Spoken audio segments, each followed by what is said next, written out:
Hello, I'm Cornell Clayton. I'm the director of the Thomas S. Foley Institute at Washington State University. And on behalf of the Institute, I want to welcome you to our event today, which will feature Hadj Djitteye, who's the director of the Timbuktu Center for Peace Studies in Mali.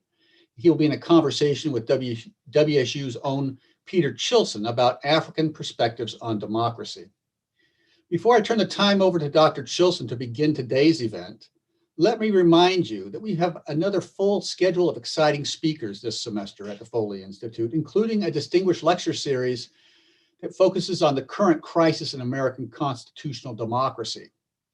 We have two events upcoming next week. On Tuesday, February 23rd at noon, we will be hosting Kim Wyman, who is the Secretary of State in Washington and a good friend of the Foley Institute. Secretary Wyman is the only statewide elected Republican in Washington today. She's been a fierce and vocal champion of our state's mail-in voting system. She will be discussing election security issues and the recent controversies surrounding the 2020 presidential election. On Thursday, February 25th at noon, we will have our second of our distinguished lectures in our series on the crisis in American constitutional democracy. It will be given by Bruce Ackerman, who's the Sterling Professor of Law at Yale University. He will be focusing his discussion on whether the Trump presidency is a symptom of a deeper constitutional malaise. So please put both of these dates on your calendar and plan to join us if you can. As always, you can learn more about our upcoming events and other Foley Institute programs by subscribing to our YouTube channel, liking us on Facebook, or emailing us at tsfoley@wsu.edu. Now, I'm going to turn the time over to my friend and colleague, Peter Chilson, who will introduce today's guest. Let me just say this, that Peter is a frequent guest here at the Foley Institute. He teaches writing and literature at WSU, and he's the author of Writing the Demon, On the Road in West Africa, which won the Associated Writing Programs Award for Nonfiction. His journalism, his essays, and short stories have appeared in Foreign Policy, American Scholar, Gulf Coast, High Country News, Audubon, and Ascent Magazine, among other places. Peter first traveled to West Africa in 1985 as a volunteer in the Peace Corps, where he taught school in a small village in Niger. A longtime visitor to Mali as a writer and journalist, Peter was there in 2012 for the Foreign Policy Pulitzer Center Borderlands Project, and he became one of only a few Western journalists to visit the country's troubled northern half to see firsthand the impacts of civil war and the new breakaway jihadist state. So Peter, I'm going to turn the time over to you now so you can introduce Mr. Djitteye. But at the end of their conversation, there will be some time for some questions.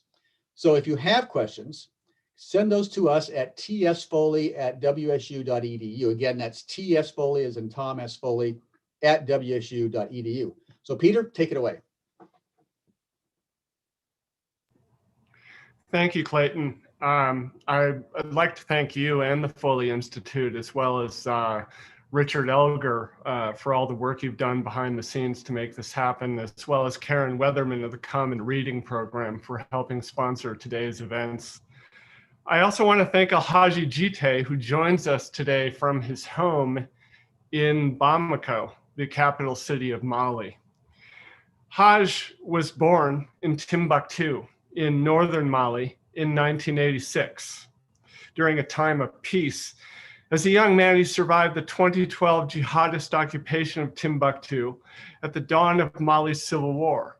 He's made his mark as a historian of the city's long history, one of Africa's oldest cities, in fact, and a center for the study of Islam. Hadj speaks 5 languages, including his native Songhai, Arabic, Bambara, and as a teenage tourist guide in the streets of Timbuktu, he perfected his French, English, and a bit of German as well. Later, while earning a degree in English literature from the University of Bamako, he worked as a fixer for Western journalists, and he's been invaluable to my understanding of the Sahelian conflicts on the ground. Hadj turned to human rights activism, working to bring together the warring sides of Mali's 10-year-old civil war, work he's done at great risk to his own life. He is a fellow of the Obama Foundation, and he's a Mandela Washington Fellow. He holds a postgraduate certificate in international conflict management from the International Peace and Security Institute at American University's School of International Service. Hadj presently manages the Conflict Stability and Security Fund at the Embassy of the United Kingdom in Mali. Today, we're talking with Hadj about the ongoing conflicts in the Sahel and what it's been like for Hadj as a longtime student of American culture and politics to watch the events unfolding here in the United States. But first, Hadj, Timbuktu is your hometown. You were born there, you were a son of one of Timbuktu's oldest families, and you were there when the forces representing Al-Qaeda occupied the city in 2012. Can you tell us what that was like? Thanks so much. Thanks so much, Peter. Thanks for the Foley Institute for giving me this opportunity. As you said, my name is Hadj Djitteye. I'm native of the Fable Desert city of Timbuktu. So my own story traced back in 2012 when Islamist militants linked to Al-Qaeda in the Arabian Peninsula occupied my homeland, Timbuktu. As you know, during this time, they restore strict Sharia law, they ban music, and they destroy shrines and ancient manuscripts of Timbuktu. As a young man in Timbuktu, just graduated from my master in English language and literature, my family, as one of the founding family of the city of Timbuktu, refused to be in exile and fled the city. I decided to stay in Timbuktu, tell the stories of my communities and the story of the jihadist occupation. I started my movement, the Timbuktu Land of Peace and Culture Association, which focused on understanding the religious normative languages like language under threat of extremist violent groups, language of textbook, language in transition, and then empower the new generation to understand that their cultural heritage can be used as a catalyst for lasting peace and transforming violent extremism in the Fable Desert city of Timbuktu. Over.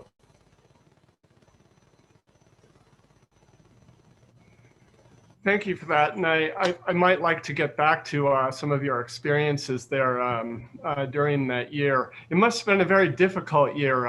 And before I move on, can you tell us a little bit of how you survived? Well, during the occupation of Timbuktu, this was one of the most difficult period in my lifetime and in my young age, because during that time, we were in a sky open prison whereby you are not allowed to do what you want. The city was under Sharia law, and women are obliged to wear the hijab and burqa. The men's, you are obliged to wear a pant which doesn't which not cover your ankles. If you wear long pants, you will be whipped. So this time was very difficult, as you know, during the jihadist occupation. Timbuktu before used to be one of the most international tourist destination and international researcher coming to study at the University of Sankore and ancient manuscript of Timbuktu. All those activities were not allowed because we are in a fire of war. So I use, my skills as a scholar, because before the occupation I was working on research on the cultural heritage and tell the history during this fire of war. It was very difficult at the beginning. I used to have my magazine in English. I write some article about the suffering of my communities anonymously with the support of some American teachers like you, Peter. It was able to me to live. Over. Thank you. So the conflict in the Sahel is ongoing. It'll be 10 years old this coming January, including Mali's civil war. This is a conflict that has engulfed neighboring Burkina Faso and Niger. The Boko Haram insurrection in Nigeria is even much older. And I'm wondering if you could tell us your thoughts on the political situation in the Sahel and the future possibilities of settling these conflicts. Well, first of all, it's really important to know that the Sahel region of West Africa is landlocked, arid, poor, but actually is a powerhouse when it's come to grassroots communities, culture, and ancient rich heritage. But as you know, the Sahel don't suffer only from violent extremism or politics or bad governance. The Sahel today also suffering from climate change and irregular migration that push a lot of young generation to be in exile across the Sahel. What I understand in what's going on in the Sahel region in terms on conflict, security, and stability standpoint is that the Sahel regions, states, government, and population really suffer because there is a deficit of sharing of the natural resources, the deficit of access to justice, and the deficit of government to provide, basic social services to grassroots communities. And the armed group, the violent extremist group, the militias use all those grievances against government and then recruit from the local population, which is naturally abandoned by their own state. So I think there is a work to rethink the social contract in the Sahel, to rethink governance and the sharing of governance opportunities with grassroots communities. In my perspective, I think that the Sahel leaders, the Sahel government must put the needs of grassroots communities, nomad communities in remote villages of Timbuktu at the heart of the leadership. Over.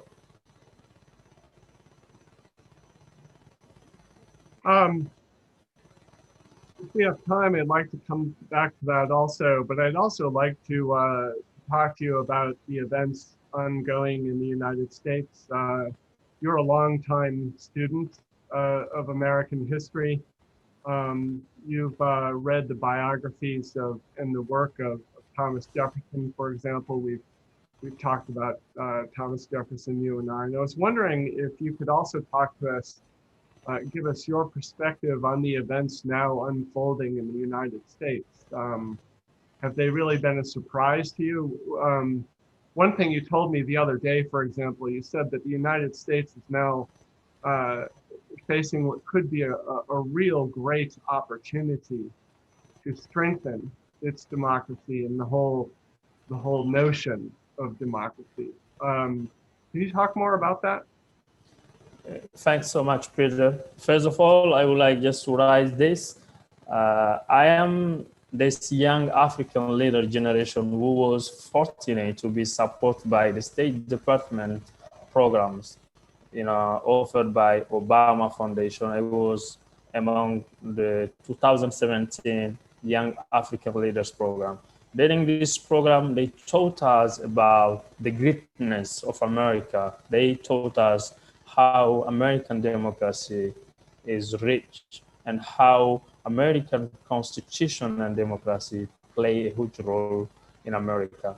And after that, our dream as young African leaders, our dream as, leader of change and thoughtful leaders is to go back to our grassroots communities and then educate our grassroots community leaders instead of understanding democracy, understanding governance, and how to live better.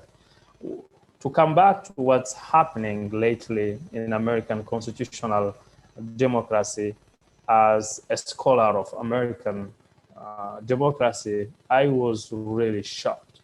But I was shocked, but I learned a lot because, as I told you, this is a time for we the young African generation, to understand that, democracy can be one of the strongest in the world, but it can be shaped.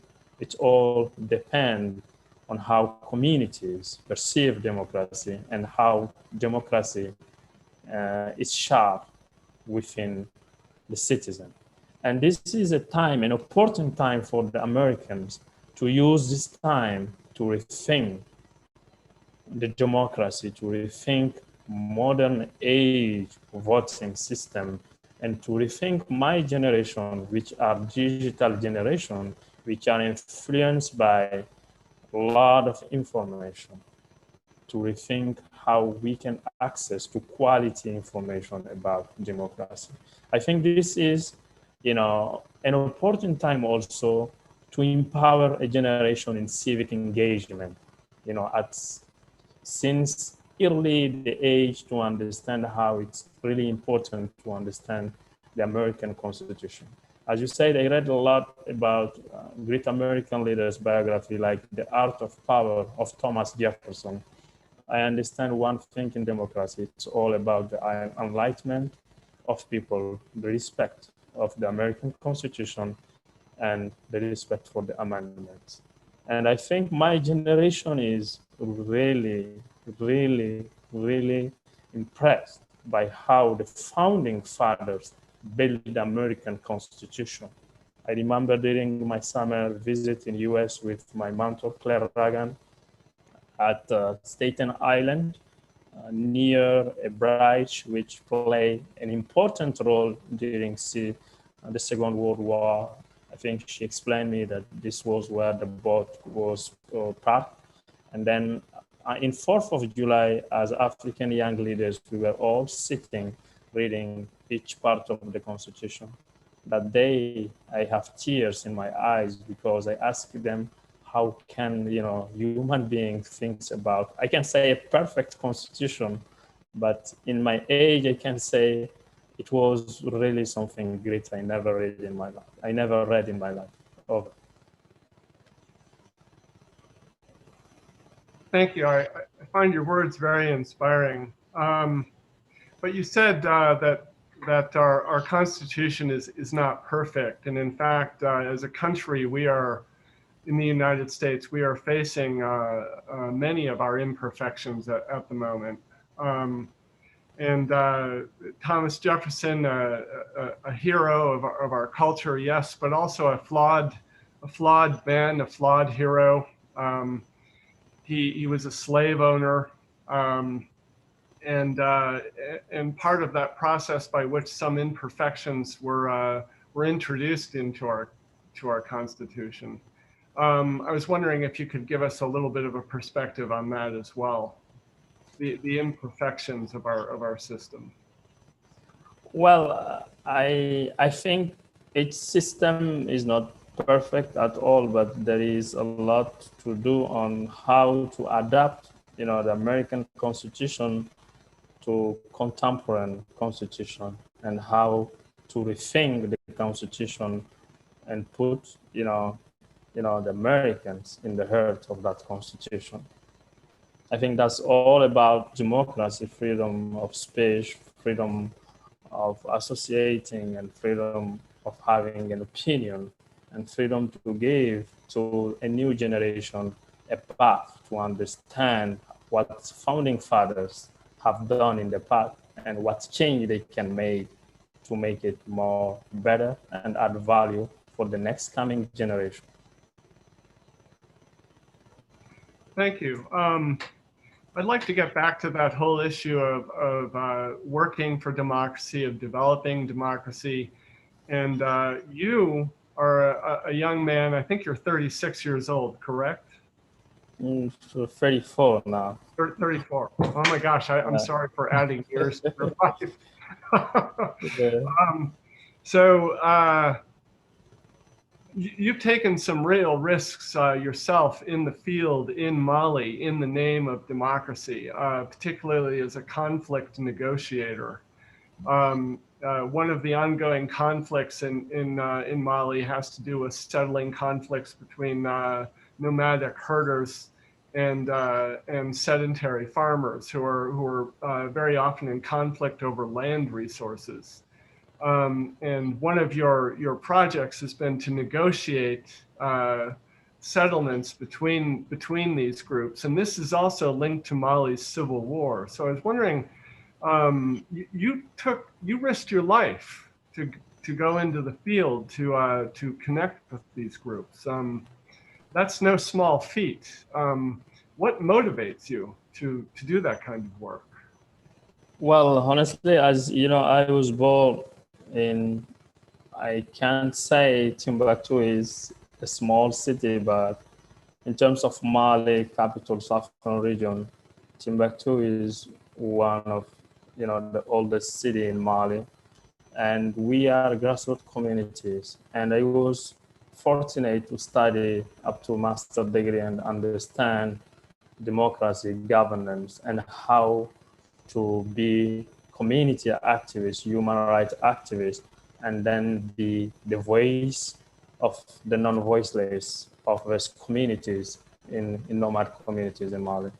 During 2012 civil war and the ongoing civil war, what really passioned me, my dedication is that if our communities, if there is intra conflict amongst communities, if there is violence group that use vacuum, absence of state, and grievances to recruit from my generation as a militia, there is a work to do. And for me, nobody can do that from us because it depends on our own development and our own well-being. That's why I started out, traveling across the villages, understanding, the customary authorities, the traditional leader, the village leader, the tribal leader, understand their concern, what are the root causes of the conflict and why they are against the state and why they claim the independence of some part of Mali. In my young age, what I understand is like in a democracy where there is a deficit of, sharing of opportunities to entire citizen, this democracy will always collapse. And if there is no education, I mean quality education to nomad grassroots communities, those generations will grow up with new ideas because people can come by and give them anti-promises. They can come back, give them jobs. They can come back, even use them to put fire in their own village. And that's why I say to be educated is a chance I must use as an art to bring my grassroots communities to urban communities together and negotiate peace. And this work really changed my life because as a young man, I learned diplomacy, cultural diplomacy. I learned international relations. I learned international cooperation, how to really find, supporters, partners to help us, find solution, grassroots solution to our problems. That's why I am, I really dedicated my life to support grassroots communities and be the voice of non-voiceless in the Faber Desert city of Timbuktu.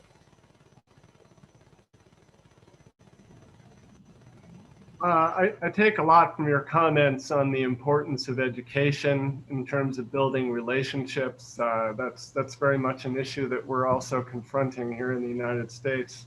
Democracy is very much an ongoing project. It's not something that's ever finished. It's a continuous work. Can you have you been back to? You used to travel back to Timbuktu regularly, I believe, and now because of your work in Bamako, I think you're more you're in Bamako a great deal more. So, how do you follow events in Timbuktu? Have you been back there recently? Well, every 1 month, 2 months, I travel to visit Timbuktu and work with the youth organization because I still mentor a lot of youth-led organization in how they can work on conflict management, the youth de-radicalization program. And every day we have like groups, online groups, we discuss about issues on what things going on. And we even do some meeting virtually, but I travel a lot to Timbuktu. You fly in, I believe. It's not easy to Yes. get to Timbuktu. It's still a hot.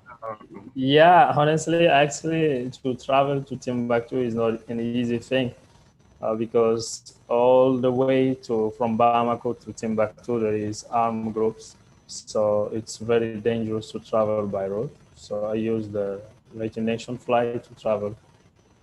Yeah.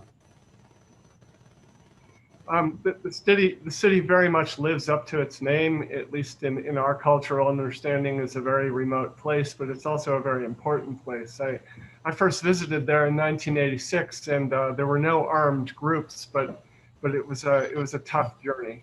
There we go. I think the same time you visited Timbuktu, somewhere I was born in a hospital in that city in 1986. That's absolutely true. Yeah. I see we have a number of questions coming in, and I'd like to get to those. So the questioner, a person named Griffin Grubb has asked a question. Do you think the international community responds in a biased way towards conflict based on threats to democracy, free expression, and tolerance of cultural traditions? For example, threats to democracy within North America or Europe versus developing nations. So I think possibly the international community may be possibly more concerned by threats to democracy within our own countries than they are with threats to democracy in other parts of the world right now. Do you think there's a bias there? I think here I can say no, because actually, a lot of international community organizations are here to support communities, how they can strengthen their democracy and how better they can understand democracy. Because what is lacking in the Sahel region is like education in democracy. Democracy is something new. I can say my generation was lucky to participate in civic engagement program in US to understand what civic leadership means, what democracy means. And I think thanks to international community and a lot of organizations, many Malians in villages, strengthening their understanding in terms of democracy. Another good question here is about climate change. Do you think other nations and activist groups can learn lessons from the environmental disaster? Those are the words of the questioner, in sub-Saharan Africa in relation to climate change. And I think to offer some context here, by environmental disaster, I think we're talking about the ongoing droughts in the region that have been particularly bad since the late 1960s. There have been several successive, very serious droughts. So to repeat that, do you think other nations and activist groups can learn lessons from the climate change problems that the Sahel faces right now? Yeah, I think other nations, mostly developing nations, must learn a lot of lessons on the consequences of climate change in sub-Saharan Africa. First of all, as you already said, it's really important to say that large nomad communities in the sub-Saharan Africa live thanks to the farming system, and they grow seed, they eat. It's not commercial, it's just for survival, like grow for survival. So because of the climate change, there is no more production of rice or millet or, the food stuff these communities are eating. And first of all, this push a lot of young people from, the sub-Saharan Africa villages to go to irregular migration. Some go to great capitals in Africa, developed African capitals, and some cross even the Sahara Desert through Morocco, through Libya, enter to Italia, Greece, and Europe. And this is something, developing nation must understand that the root causes of irregular migration can trace back to the drought and the necessity for this generation to find a well-being, to find something to do, and then provide support to the families in grassroots communities. And the second one is like the climate change can also be linked to what's going on in the Sahel region, because as you see, even the rivers sharing and how the farmers and herders share the same territory is one of the biggest problems. In my daily work, we are mostly dealing with land management issues. We are dealing with even the grass, the cattle's it. We are dealing with this kind of problem due to climate change because of the land management and the land control. Each community, the herders community, want to control the land and the water to provide water to the herds. The farmer community want to control in order to grow their seed. So this is a lot of lessons we can see. Climate change dynamics can lead to inter and ethnic conflict in the Sahel region.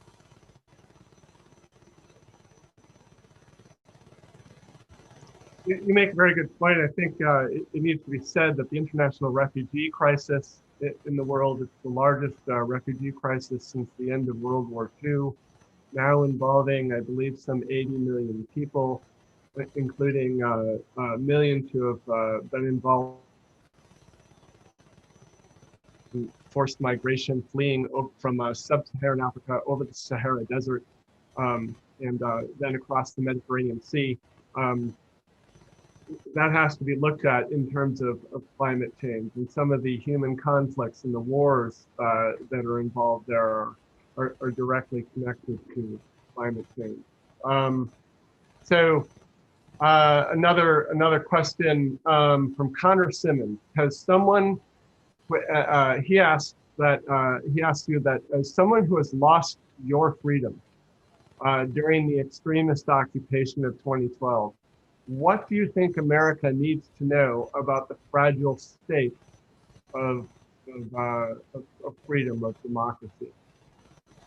Well, I think freedom of democracy is really important. When you lost freedom of democracy, it can lead to a lot of things, just like as you see in Mali, what's the occupation, what's the rebellion and freedom of democracy led to. It led to a rebellion whereby an ethnic group claim their own independence and be a nation. So that's mean in a fragile state, the developing countries must think about how in this fragile state, freedom of democracy cause all the challenges they are facing.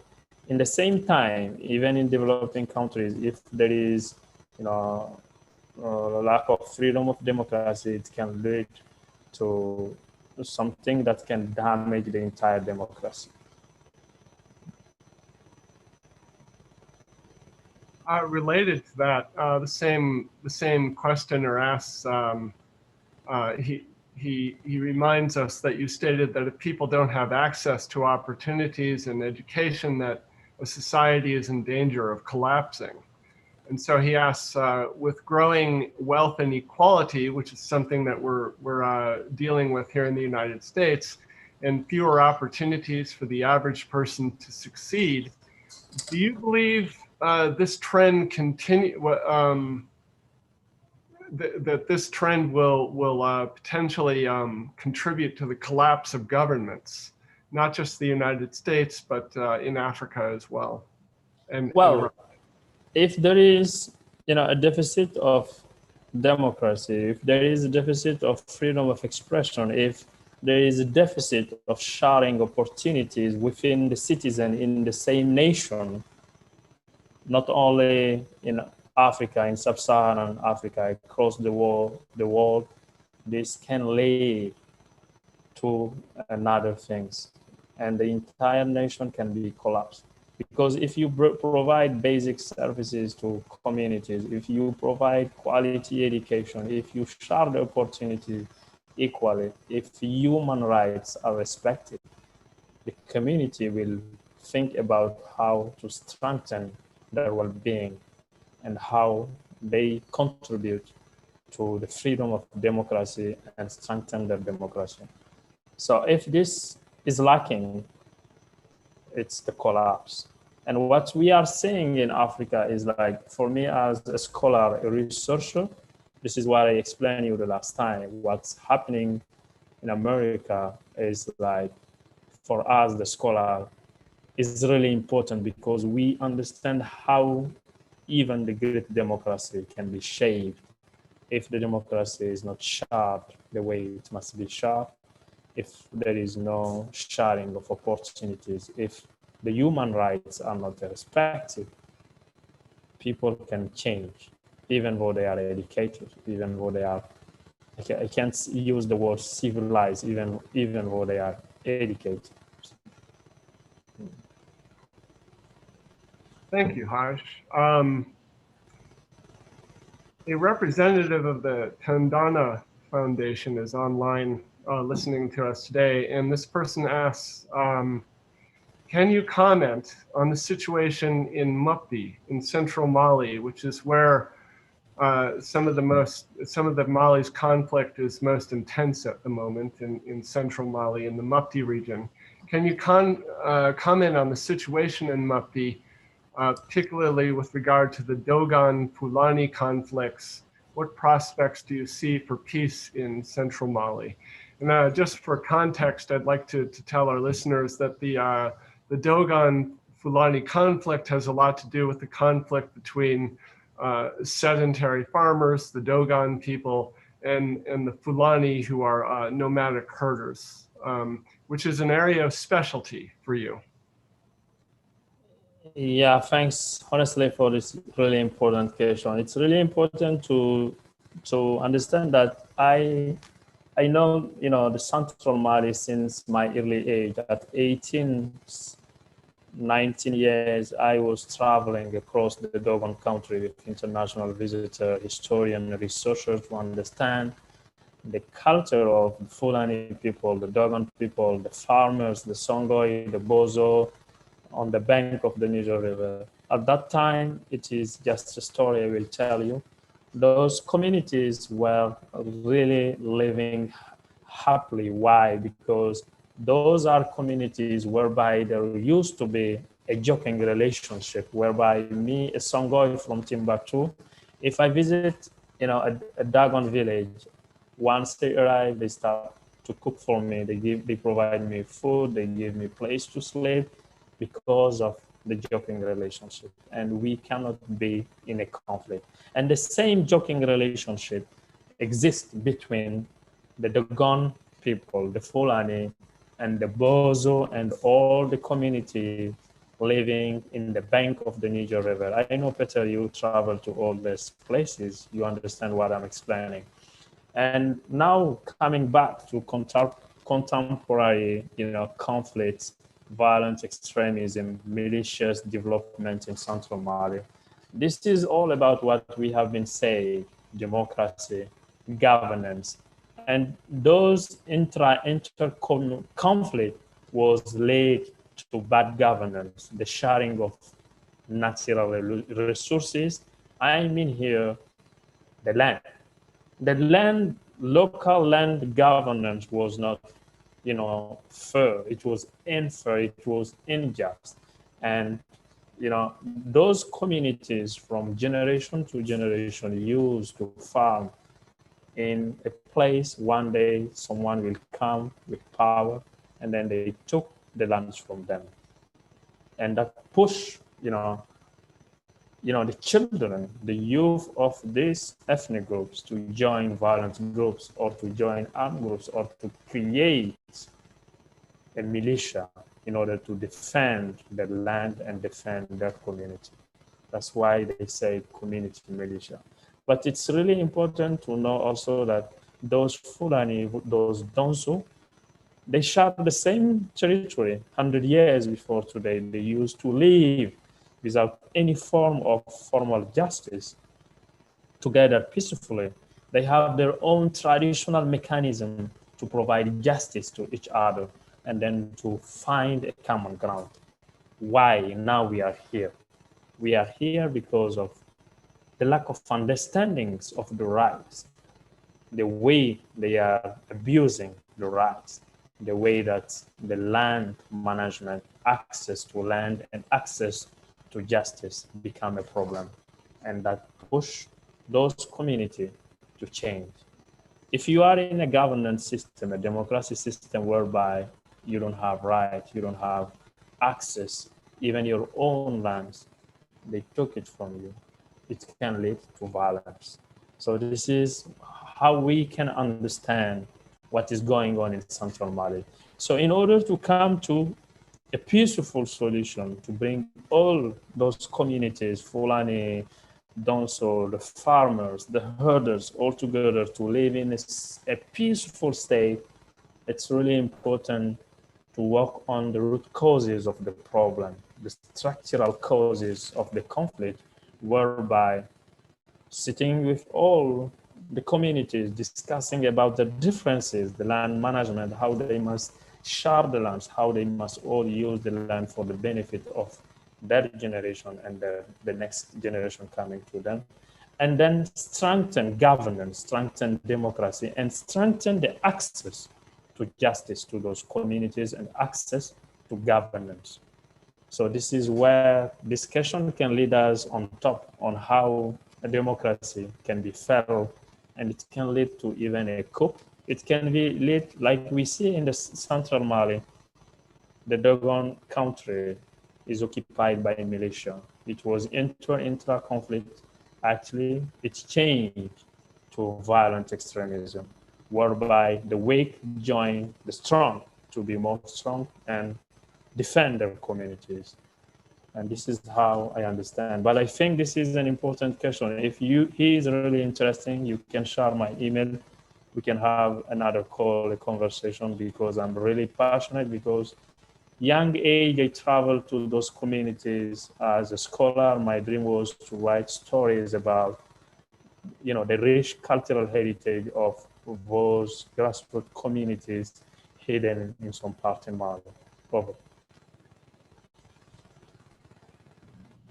Thank you. We have a question regarding COVID.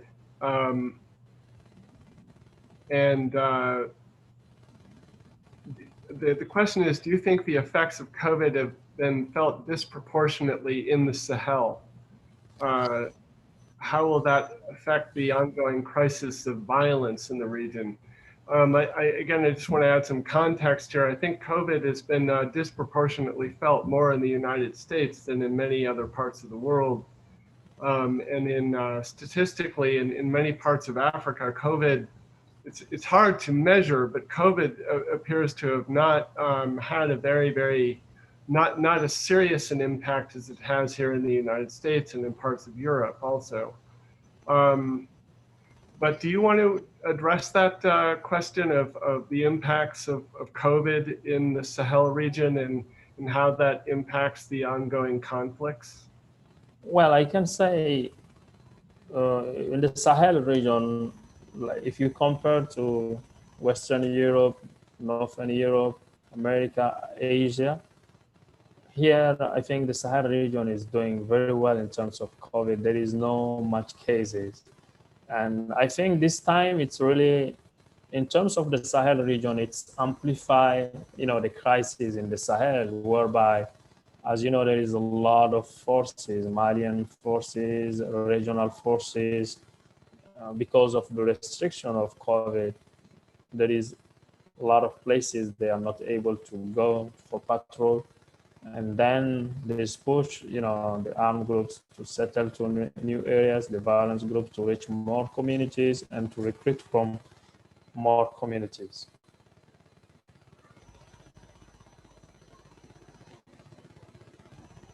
I was just trying to bring up some specific numbers here on my other computer.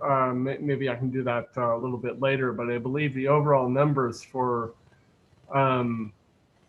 West Africa at the moment number in a few tens of thousands with relatively few deaths. Those are very, by comparison to what we're experiencing in the United States, those are very, very low numbers. It's so important also to know that there is, like, as you know, in sub-Saharan Africa and West Africa, there is like a lot of disease, I think more critical than COVID for us, because there is malaria and there is a lot of disease similar to COVID. But I can say that naturally people have immunization system. And the second aspect is that we have the largest younger generation across the globe. And most of the Sahel region are very young. And as you know, they are young, active, and the weather, and actually, even how, some diseases are very, like malaria is very dangerous in Sahel region. And the humanitarian crisis is more affected the Sahel region than COVID.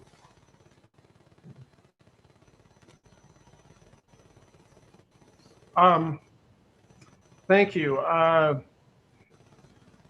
want to make sure I'm getting all the questions here. Back to the conflict in Mali. Mali now has the largest peacekeeping, United Nations peacekeeping force in the world. I think it's now around 16,000 soldiers. Is that correct? Yes. Something like that.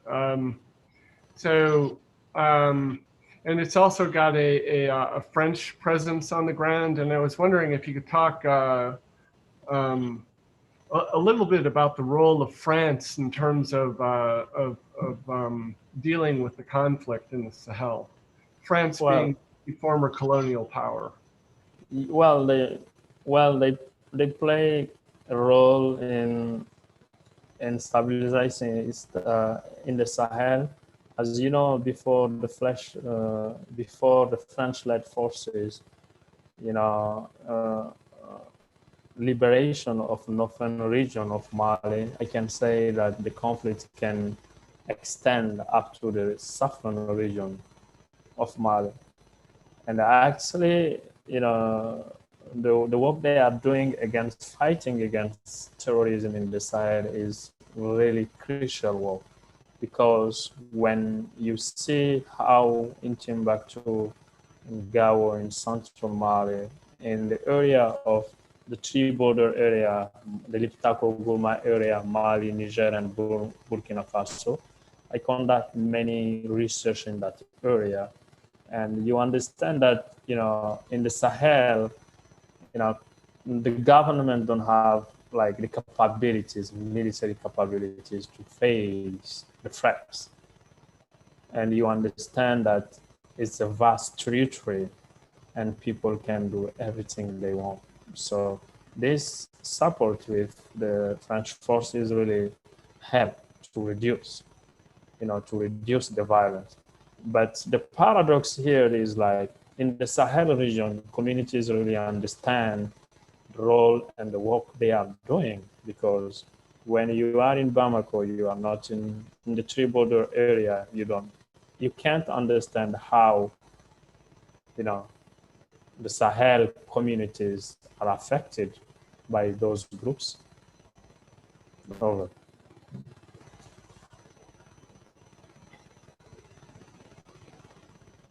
Thank you. I was just doing a little bit of research on the side as you were speaking here.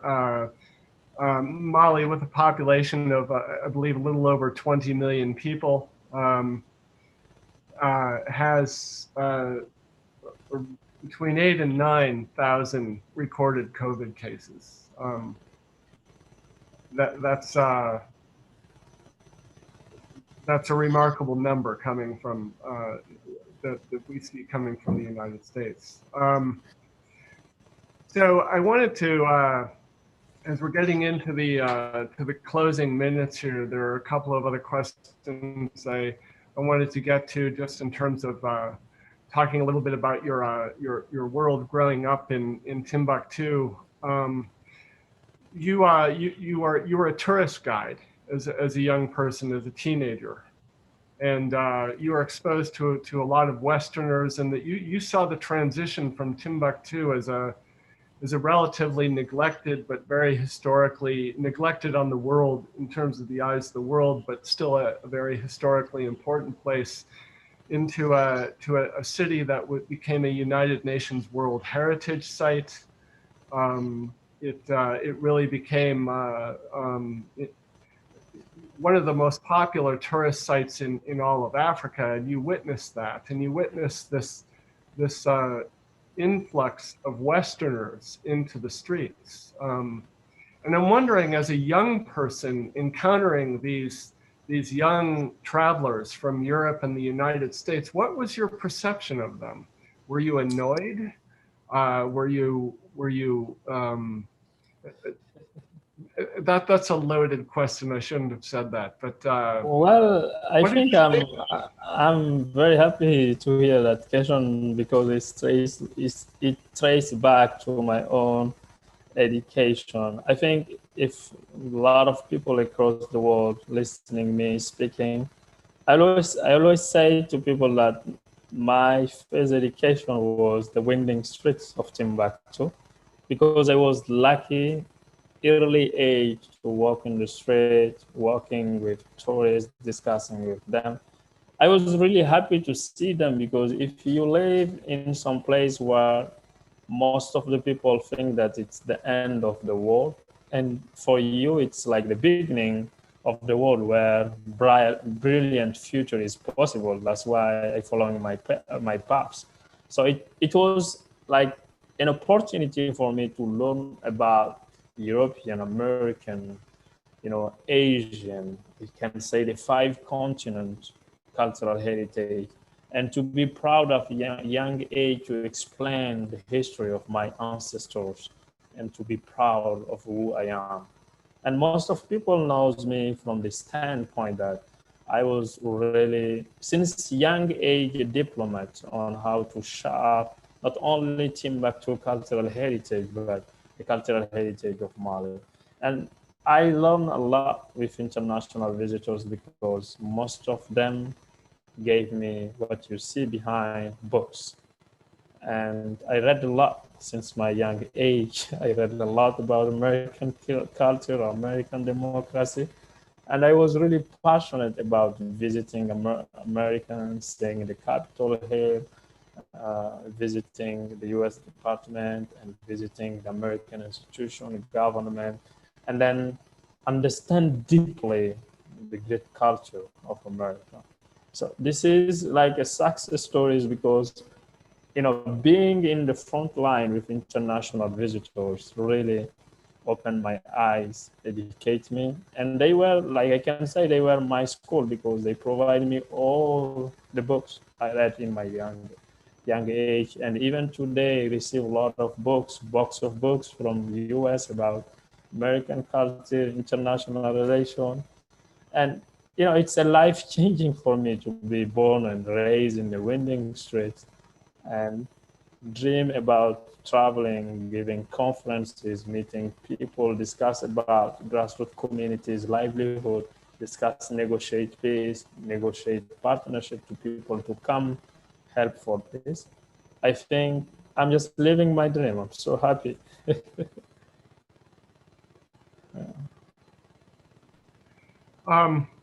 Thanks for that very, very diplomatic answer. We have one more question here, maybe a couple that we can get in. Question from one person is, what are your future goals for your own work in Mali? You're now working, managing a fund at the British Embassy for research into conflict management. You can remind us of what that fund is all about. But what are your future goals for developing your own work in the Sahel? Well, honestly, my future goal for the coming 5 years in Mali is all about, understanding international relations, international cooperation, and also developing my organization, research. The first step is to have a research think tank, like Timbuktu used to be a center for Islamic research in sub-Saharan Africa. I want to use the same, language and then have my think tank, Timbuktu Center for Peace, whereby I will at first hand, educate the Sahel new generation in development, in civic engagement, in governance, in conflict resolution, and also in climate change issues, in order to prepare a generation that will be the leaders of tomorrow. For long-term goal, if I have all this young power educated, ready to be change maker, I think I can be one of the game changer in the Sahel region. And I think I can put the Sahel or Mali on global stage, whereby starting at grassroots level, developing the grassroots youth, the grassroots communities. And then I can even be in a position where I can make advocacy, like in United Nations, like in World Bank, like I can make advocacy at government level. But for the moment, I'm mostly focused on the youth power, education, and then sharing of knowledge with the new generation.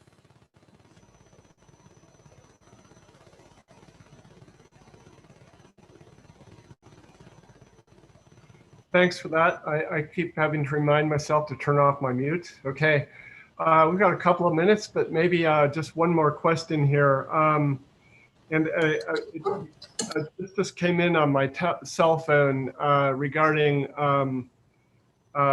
the image of Timbuktu in the world. And there's been some criticism that that Timbuktu's international reputation and the development of tourism may have done some harm to the city and the Timbuktu region.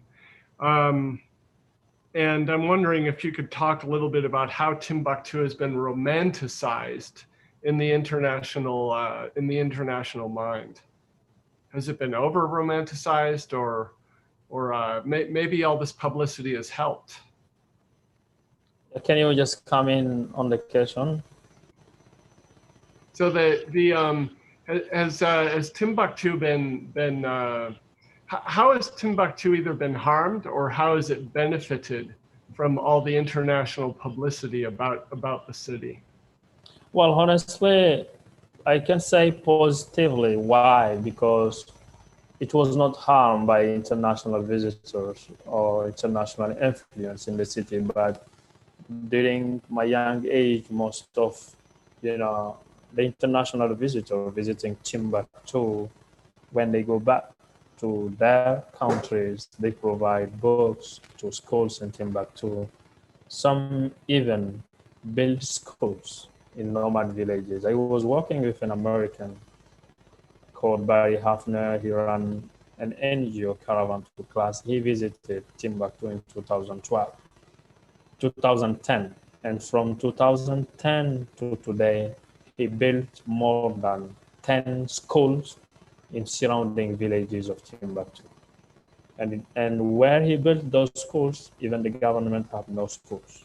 So this is just thanks to his visit as a tourist to understand how, nomad villages all these human resources or those communities don't have access to quality education or even school in 21st century.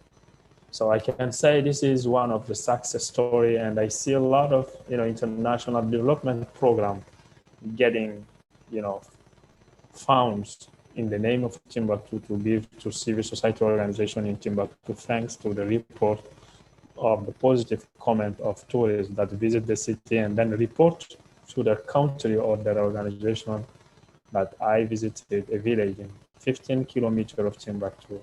It was a beautiful village in the middle of the Sahara Desert in full moon. The communities are so, hospitality, everything, but there is a problem. There is no well, there is no schools, there is no healthy system, there is no hospitals. And then people start to come around, they build schools, they build hospitals. And I can say most of the investment in nomad villages of Timbuktu was thanks to those visitors who came in nomad villages. And then when they go back, they provide support, they provide also help. They help organizations to come by and then develop the region. Well, Hadj, thank you so much. This has been tremendously enriching for me, and I hope for our listeners. And I hope we can have more of these talks later on. I'm certain that we will. Thank you so much for coming to us all the way from Mali. And we would be very, very happy to one day have you here on campus at Washington State University. Thanks again to Cornell Clayton and Richard Elgar of the Fully Institute and Karen Weatherman of the Common Reading Program for making this happen. I'm Peter Chilson. Thanks so much.